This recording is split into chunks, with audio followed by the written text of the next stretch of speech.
Cruzadas são tão importantes para mim. Há muito tempo, eu gosto de contar essa história até como uma homenagem, há muito tempo eu estava dialogando com minha queridíssima e futura ainda na época orientadora sobre o que poderia estar pesquisando, o que poderia estar fazendo. E no primeiro momento eu pensei, e minha vontade era discutir um pouquinho sobre as cruzadas. Acontece que naquele momento eu ainda não tinha conhecimento de algumas coisas, alguns debates que eram fundamentais para que eu pudesse estar discutindo um pouco mais sobre as cruzadas. Então a gente optou, com muito orgulho, para eu trabalhar com os visigodos, mas eu, de alguma maneira, eu nunca deixei de estar apaixonado e de lidar e entender, tanto com a cultura árabe-islâmica, tanto com o processo das cruzadas, tanto com o entendimento do que significam aqueles movimentos e toda essa força. Então, eu fico muito feliz de estar podendo construir esse debate e estar levando esse debate aqui com vocês. Vamos lá, o que aconteceu naquele momento? A iconografia ocidental clássica. Existe um determinado momento em que bota para a gente ficar bonito no som, aquele olhar bem tradicional, bem de beduíno atravessando o deserto, sofrendo. Fica tranquilo, sonoplasta aqui ao vivo, vai tocando aí que você vai ver, vai entrar aí agora na hora. Então, você atravessando o deserto, tirando, sofrendo, para ir até a Cidade Santa. Quando você finalmente vai chegar em Constantinopla, os turcos, cruéis turcos, estão impedindo que os cristãos tenham acesso ao Santo Sepulcro e à sua salvação. Não há outra solução. Finalmente, é necessário que as forças do bem se unam contra as forças do mal e iniciem uma luta definitiva para liberar Jerusalém de todo o mal que ali está feito. Diz a verdade. É ou não é ainda a iconografia que muita gente acredita? Me atrevo a dizer mais. Eu acho que por preceitos religiosos, por valores coletivos, eu entendo isso, as pessoas ainda acreditam piamente que as cruzadas foi um movimento de caráter religioso, no sentido de construir uma salvação coletiva quando o cristianismo estava ameaçado. A ideia era retomar a Cidade Santa que havia sido tomada pelos muçulmanos. E a pergunta é: retomar? Retomar de quem? Porque a gente precisa entender aí, esses cristãos ocidentais que estavam indo para lá, não tinha ainda passado muito tempo naquela cidade fora como peregrino, não. Vamos explicar melhor. Estamos para situar no tempo todos no século X, um século antes do início das cruzadas. Qual é o contexto que a gente tem no século X? A Europa vive um processo de recuperação econômica, crescimento de trocas comerciais entre algumas cidades, o crescimento de sistemas educacionais, fortalecimento de algumas monarquias, algumas consolidações importantes passam a existir. A Igreja está discutindo intensamente, pós-Carlos Magno, qual é o seu papel, qual é a sua estrutura política, como ela poderia estar se estruturando dentro daquele novo contexto. Trabalhos fantásticos, como o professor Leandro Duarte Rust, fazem as discussões de qual é o caminho e qual é o trajeto que permitem a gente entender essa formação de uma centralidade do discurso cristão, diferente do que muitas vezes é imaginado, o cristianismo não é linear, não está consolidado desde sempre. E dentro desse movimento de consolidação do discurso cristão, você passa a ter ali uma mudança do papel do próprio papado, que representa essa voz, como os grandes concílios, as reuniões que eles fazem vão ganhando voz, como eles passam a ter um certo sentido de ação política. Não à toa eu consigo discutir, por exemplo, a reforma papal. Todos os preceitos que eu vou pensar em Gregório VII, todas as dinâmicas que a gente precisa entender de um dictatus papai, de uma organização do clero, de uma disputa entre grandes casas monacais, como, por exemplo, os mosteiros cistercienses e cluniacenses, o valor que essa nova educação cristã ela vai ganhando papel, ela vai ganhando sentido, tudo isso é marco para a gente entender um pouco melhor essas relações na Europa. Essas relações na Europa, elas estão e elas vivem, elas vivenciam e sempre viveram a movimentos culturais, sociais, como o da peregrinação. A dinâmica que a gente passa a notar é que esse novo papel e essa ampliação das forças da igreja permitem com que ela se oponha a algumas questões de maneira mais clara, de maneira mais estruturada. Daí eu consegui entender o que é um concílio de Clermont, um concílio realizado numa cidade da França, onde um conjunto de ideias de que precisamos lutar, precisamos nos voltar contra determinadas forças, ganha uma certa oficialidade. Muita gente ainda ouve de maneira tradicional: Urbano II convocou as cruzadas. Cuidado, gente, eu não tenho o fenômeno de comunicação que eu tenho hoje.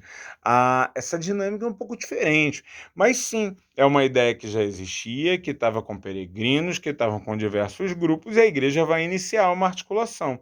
Essa articulação bate com a articulação lá de Bizâncio, que a gente vai falar já já, e dentro dessa articulação bizantina, a gente vai notar que a igreja aproveita essa oportunidade para se organizar. Os primeiros grupos que vão e que se movimentam para as cruzadas são grupos altamente desorganizados, paupérrimos, peregrinos, pessoas de muita fé que acreditam, mas não são grupos fortes. Os grupos de francos e principalmente de normandos, que vão ainda no movimento das primeiras cruzadas, articulados, que vão ter um diálogo com Bizâncio, que vão lutar no primeiro momento contra Calil Arslan, primeiro sultão turco a ser combatido nesse movimento das cruzadas, isso é muito diferente. Então, o que a gente passa a notar é toda uma movimentação de disputas políticas e toda uma nova lógica da qual a igreja vai assumindo e acionando esse papel político, e esse papel político chama a atenção e faz parte dos nossos olhares. A cruzada, no ponto de vista cristão, ela, num primeiro momento ocidental, ela precisa ser entendida como esse movimento religioso, mas também em busca de terras, em busca de riquezas, uma ideia de um redirecionamento, mas pessoas, eu estou tendo uma melhora da economia, eu estou tendo uma melhora dos índices populacionais, eu passo a ter um foco de luta. Vamos parar de lutar aqui, vamos lutar lá no Oriente, lá a terra brota, tem leite e mel. Não tem, que se dane, vamos lá, tem coisa para ganhar. Tanto é político que você tem um acordo que as terras da Anatólia que fossem conquistadas ficam sob o domínio dos bizantinos, somente as regiões para além, no Mediterrâneo Oriental, passam a estar no comando dos cristãos, vão ser feitos reinos cristãos, esses reinos cristãos vão negociar com outras cidades e centros políticos do mundo muçulmano. Então, aquela ideia de que fomos e lutamos eternamente é problemática. Há movimentos de força, de violência? Existem mecanismos que a igreja precisa criar para tentar dar ordem? Sim. A criação de ordens militares por parte da igreja, perdoem o anacronismo, os slogans, como, por exemplo, Deus quer, ela tem um determinado papel. A criação de um sistema econômico para que você possa ir às cruzadas tem uma determinada dinâmica. Mas a reação, e a gente vai falar do mundo muçulmano já já, a reação que começa a chegar, ela é um elemento importante para a gente poder pensar. Vamos falar sobre Bizâncio. A gente tem poucos dados para lidar com Bizâncio, no entanto, a filha de Alex Comneno escreve uma obra sobre ele, Ana Comnena, e essa obra sobre ela se chama Alexíade. E na Alexíade ela conta, primeiro, do horror da chegada daquelas pessoas, da gente suja, maltrapilha, oh meu Deus. depois do como aquilo representa uma articulação política, como o pai havia pedido mercenários, que já não era incomum dentro da tradição de Comeno lutarem, como o pai observa uma possibilidade viva, rica e bem interessante de retomar territórios, os turcos vinham crescendo num processo de expansionismo importante, então ele vai apoiar e vai estar lá em todas as principais conquistas do que é representado das primeiras cruzadas, apesar de ter alguns movimentos complicados. Por exemplo, durante a primeira cruzada, Calil Jazan é levado para Bizâncio com honras de chefe de Estado, a família, perdão, com honras de chefe de Estado, fazia parte da cultura bizantina. Os ocidentais acharam aquilo um absurdo.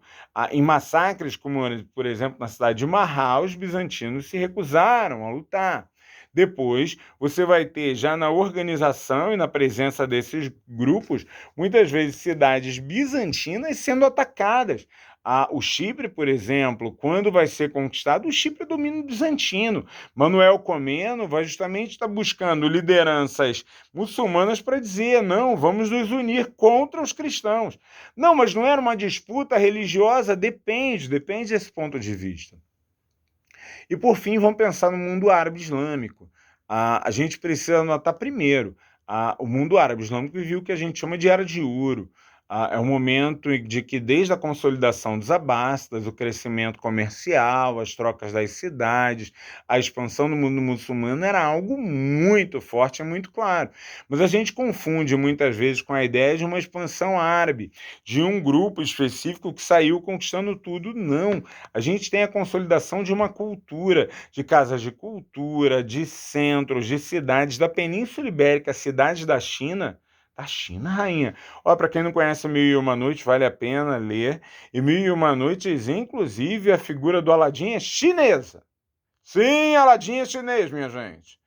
E Armin não tá na história, não. Mas depois a gente conta isso. Se a gente for pegar toda essa movimentação, a gente está entendendo que eu tenho vários grupos que passam pelo processo de seguirem o Islã, de se aproximarem da cultura, mas que não são árabes, quiçá tem o mesmo conjunto de relações. Os turcos talvez sejam um dos casos mais famosos.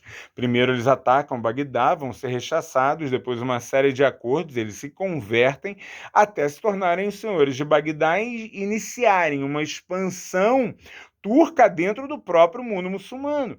As cidades muçulmanas eram emirados, aliás, é um nome que a gente ainda conhece hoje. Essa ideia de serem emirados, ela tem um emir, ela tem um líder político, ela tem vizires, que são líderes administrativos, elas têm diferenças entre elas, ela tem um líder militar, que é um atabeg. Então, diante dessa variação, aquela ideia, por que os muçulmanos não se uniram? Porque no primeiro momento estavam achando que era uma invasão de um grupo qualquer, e ia lá os turcos, vai embolar. Depois, até que isso seja consolidado, ao final da primeira cruzada, vitória sobre Jerusalém, toda a força, os ataques ao Egito, a expansão que começa a seguir, você passa a ter, partindo primeiro de Mossul, uma cidade no Iraque, uma ideia de tentar se levantar, depois Ingir, dominando Edessa de volta para o domínio muçulmano, que vai dar início à segunda cruzada.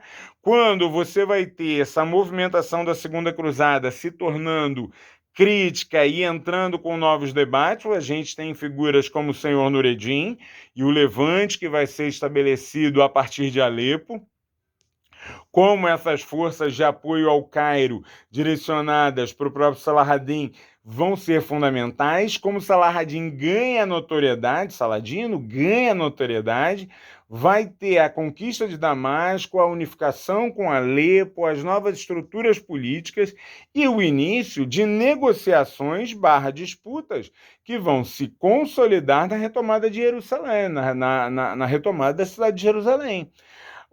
Aí já mais organizados, a gente vai ter uma terceira cruzada. A terceira cruzada é das mais fortes, já com toda uma articulação política poderosa, Inocêncio III, a igreja forte, grupos financiando, templários, vamos lá. Só que as disputas, ainda que retomem cidades como Acre, não vão conseguir retomar cidades como Jerusalém. até pela estrutura de defesa montada pelo Saladino. O que é importante a gente pensar? São movimentações políticas, são movimentações que me ajudam a entender o crescimento econômico da Europa e por que o mundo muçulmano não se fragiliza do nada. E por que eu passo a ter uma expansão do outro lado mongol? Depois da unificação do Grande Khan, do Gengis Khan, eu passo a ter Temujin se tornando o Gengis Khan, eu passo a ter um avanço mongol em que os mongóis também se convertem, mas vão dialogar fortemente com o cristianismo. Na corte mongol vão ter os franciscanos, vão ter as trocas, os mongóis vão estar expandindo em direção a outra região. Então, tudo isso ajuda para que a gente consiga entender a multiplicidade das forças que estão ali presentes. Beleza? Queria mais fazer essa narração mesmo, contar essa história, entender esses múltiplos olhares para que a gente possa fazer esse mergulho de uma maneira melhor. Agora é com vocês, meus caros.